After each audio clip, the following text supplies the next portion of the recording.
Buenas noches, compañeros. Yo soy Elvis Joel Rojas Rodríguez y en esta oportunidad me ha tocado exponer el capítulo 16, Los improbables cálculos de Pascal, del libro Breve Historia de la Paradoja, del autor Roy Sorensen. Este es el curso de Ética y Filosofía Política a cargo del profesor Rafael Félix Mora Ramírez. Introducción. Los inventores llevan las paradojas a la práctica, como por ejemplo el coche sin caballos y el teléfono inalámbrico. Eran oximotores antes de convertirse en términos para artefactos muy comunes. Estas maravillas sustraen alguna característica esencial, como a los 19 años Blaise Pascal sustrajo pensamiento de sustracción. Descartes y la computación no mental. Pascal era un carpintero y experto en engranajes. En 1651, creó una máquina que ayudaría a su padre en trabajo de recaudador, pero esto parecía especialmente absurda, después de que René Descartes, quien recomendaba el estudio de los cuerpos como si se tratase de máquinas. Descartes dice que la mente no tiene tamaño ni propiedades físicas, es decir, que los contenidos mentales son privados, y que uno mismo no tiene acceso directo a sus pensamientos, haciendo llegar a la conclusión de que uno es idéntico a su mente y ocupa a su cuerpo solo de manera contingente.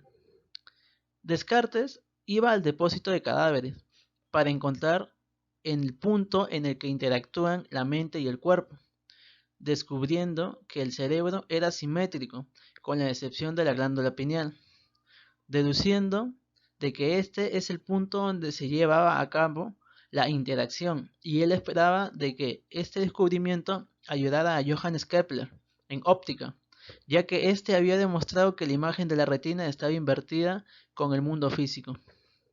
Así que Descartes dice que la imagen óptica captada por la retina se vuelve invertida en la glándula pineal, llegando derecho al cerebro, pero Descartes nunca pudo demostrar esto. Finalmente, George Becquerel persuadió a todo el mundo sobre una segunda inversión de la imagen.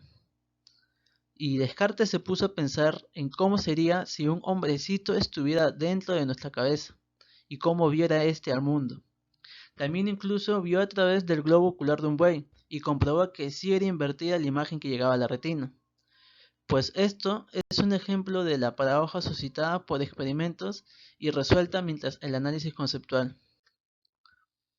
Según Descartes, el cuerpo está determinado por las leyes de la naturaleza, pero la mente es libre y culpa a la voluntad humana de todos los errores, diciendo que nos precipitamos en las conclusiones debido a la pereza y el deseo.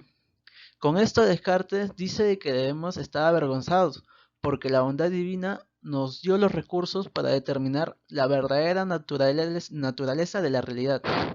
Lo que quiere decir es que Dios no dispuso al mundo de una manera como lo ven los escépticos, sino de una manera libre con las herramientas para aprender de la naturaleza del mundo que está más allá de nuestra mente, siendo así el discurso del método cartesiano el que enseña a filósofos y científicos a explorar esa oportunidad.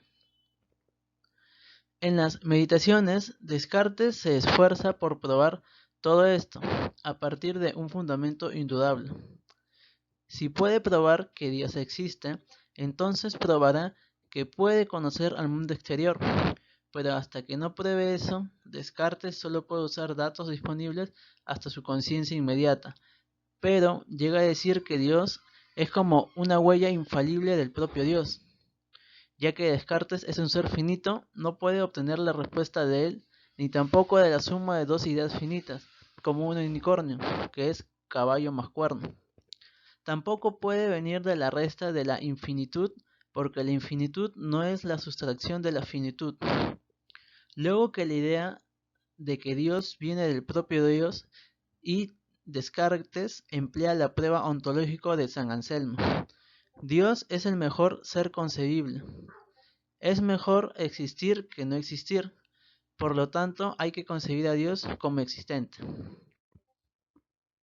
Se podría pensar que la filosofía cartesiana hace trabajar demasiado a Dios, y luego de la visita de Descartes a Pascal, en 1647, este se queja con su hermana Gilbert, diciendo que no perdona a Descartes, ya que en toda su filosofía no puede arreglársela sin Dios, pero Descartes no puede evitar que Dios no haga algo, y eso haría que Descartes ya no necesite a Dios. Pues esto a Descartes le asombra. Como tenemos acceso a verdades abstractas como 10.000 menos 2.000 dando 8.000, esto es verdad, pero nunca se ha tenido tantos objetos cerca para quitarle otra cantidad grande de objetos, siendo así que la ecuación trasciende la experiencia, y desde esa perspectiva resulta muy difícil percibir cómo engranajes podrían hacer operaciones fundamentales de la aritmética, y sin embargo existen, que es la calculadora de Pascal, puliendo restas sobre la mesa del recaudador. Ahora, los descendientes de la máquina de sumar de Pascal adquieren la versatilidad de los cerebros electrónicos y hasta el día de hoy sentimos un turbador parentesco con los ordenadores, especialmente con los robots de ciencia ficción. Los discípulos de Alan Turing aprueban la inclinación de poner mente a las máquinas. Ven a los autómatas como la oportunidad de desmitificar la conciencia. Lo que importa a los funcionalistas es lo que la máquina hace sin importar de qué esté hecho. Pero si un ordenador puede conversar con un humano de manera indistinguible, entonces es una máquina pensante.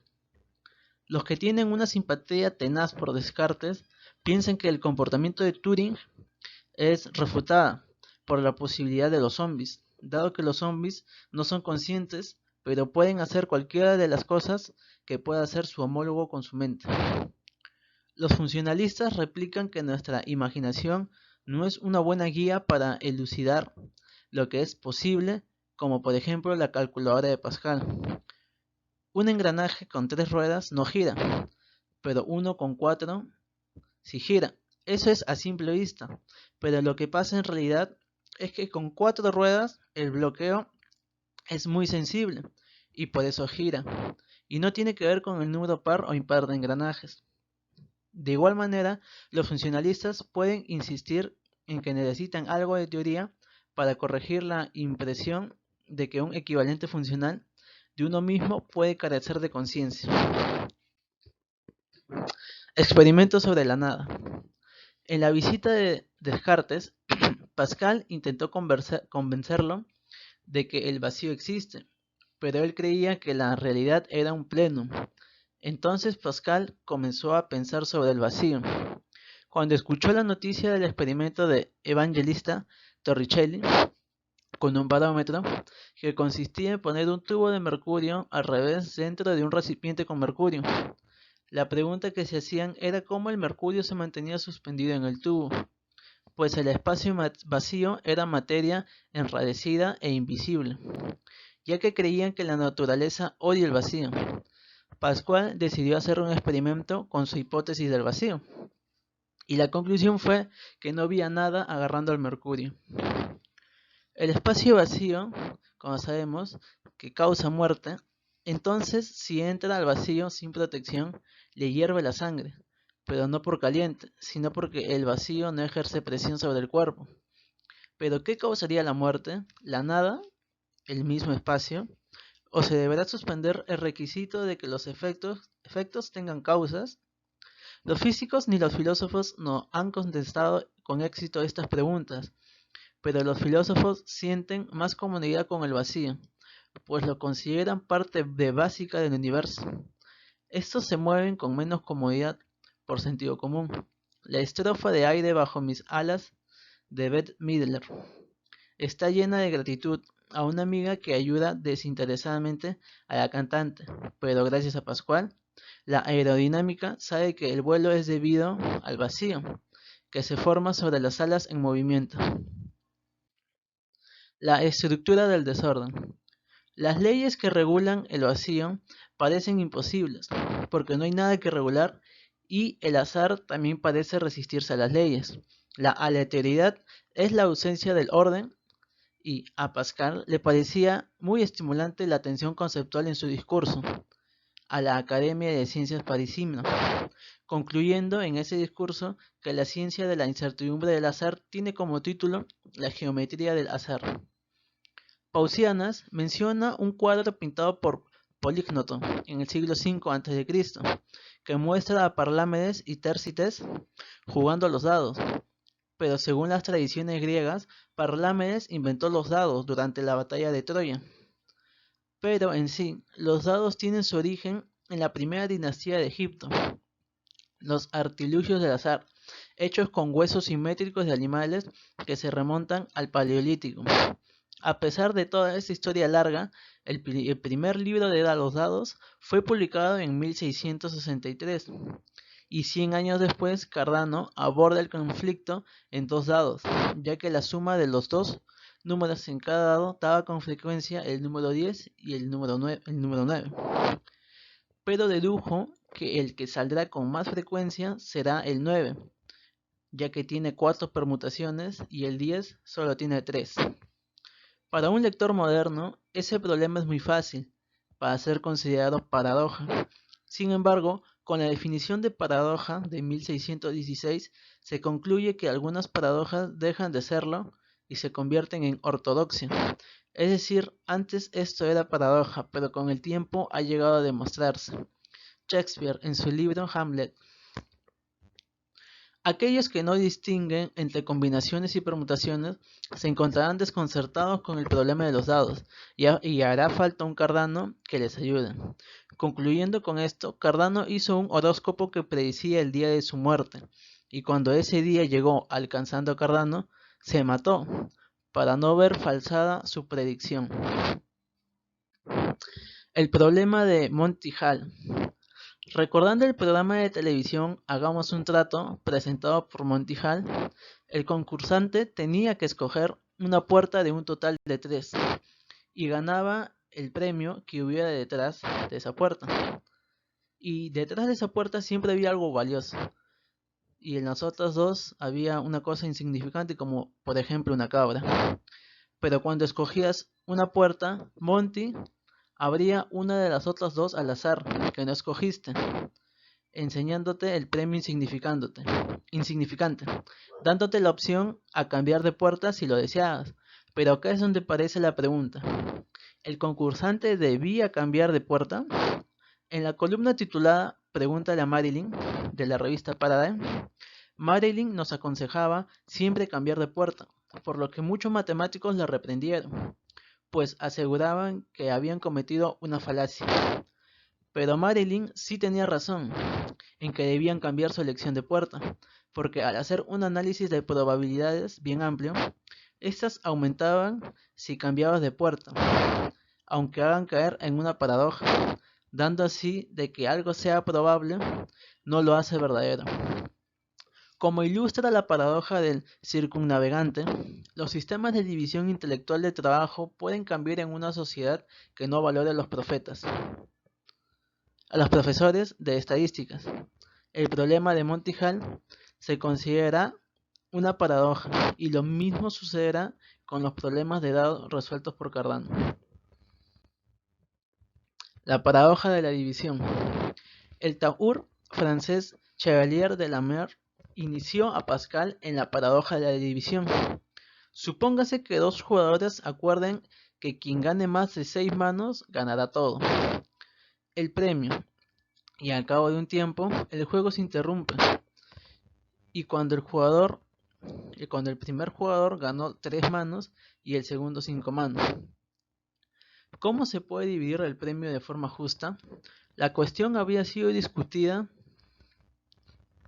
sin llegar a conclusiones, pero en la Baja Edad Media, Pascual y su colega Pierre Fermat lo trataron como un problema de probabilidades, llegando a concluir que el primer jugador debe ganar 1/8 del premio y el segundo 7/8. Y ellos generalizaron esta solución en 1654, dando origen a la teoría de probabilidades que se remonta a esa fecha. La teoría de las probabilidades tuvo su auge en 1660, y esto dio interés a los empresarios en 1668, en los círculos empresariales londinenses. Se conoció de una compañía de seguros que era administrada en la cafetería de Edgar Lloyd, situada junto al Támesis en Tower Street. Iban empresas con riesgos a ruina total a salvar o al menos minimizar esa probabilidad, pero en estas empresas no se aprovechaban bien la teoría de las probabilidades, volviendo a técnicas antiguas de reducción de costos. Los ingleses pragmáticos se desanimaban por la facilidad con que se podía calcular las probabilidades, en conflicto como las tablas de mortalidad de la Edad Media, que daban que la edad promedio de esa época era de 26 años y la probabilidad de sobrevivir luego de los 8 años era de un medio. Los estadísticos se parecían a los que hacían profecías, así como la dama de Light Eleanor Davis descubrió que su nombre, si reemplazaba la S final por una L, podría ordenarse formando la oración Revela, oh Daniel, llegando a crear conflictos como que estaba poseída por el espíritu del profeta Daniel. Y un obispo anunció una prueba irrefutable de que Lady Eleanor estaba desvariada, diciendo que no había una dama más loca. La paradoja de San Petersburgo. La apuesta de Pascal también ha sido cuestionada por los economistas, que rechazaban la posibilidad de que una utilidad infinita. El problema formulado por primera vez en una carta de Nicolas Bernoulli fue publicada en 1717. Una moneda que no está estructurada se lanza al aire hasta que salga cara, y el premio será de 2 a la n-1, siendo n igual al número de lanzamientos. Puesto que cada uno de los sumandos es igual al medio dólar, y dado que hay un número infinito de ellos, la suma sería finita. Jean de Alembert denominó el problema con la paradoja de San Petersburgo, siendo su autor Daniel Bernoulli, infiriendo que se trata de una función logarítmica, pues las sumas infinitas quedarían así descartadas. Esto en la economía, para la solución más común es el finitismo evaluativo, pero los economistas no dicen que los deseos son insaciables, que los fines pueden ser racionales y que lo que cuenta es lo que las personas creen que pueden comprar más que lo que de hecho existe. Con razón o sin ella, Pascal busca la recompensa infinita del cielo y huye del castigo infinito del infierno. La paradoja de los dos sobres. La paradoja de los sobres se enfoca en la teoría de decisiones. Dicha teoría está relacionada con la administración y la economía. Continuando con la explicación, esta paradoja tiene como por objeto escoger o no un sobre, ya que se tiene dos sobres A y B, con diferentes montos. Supongamos que se elige el A. El presentador nos pregunta si queremos cambiar el sobre, y aquí entra el análisis. Si cambiamos de sobre por probabilidades, si elegimos el A, tendríamos un dinero X. Si cambiamos, tenemos la probabilidad de ganar 1,5X. Analizando el caso contrario, también se deduce lo mismo, por lo que esta paradoja tiene una respuesta inconsistente. Y en todo razonamiento hemos introducido una cuestión de que no está bien. Nuestro reto es encontrar la solución más ideal. Muchas gracias por su atención. Que tengan todos muy buenas noches.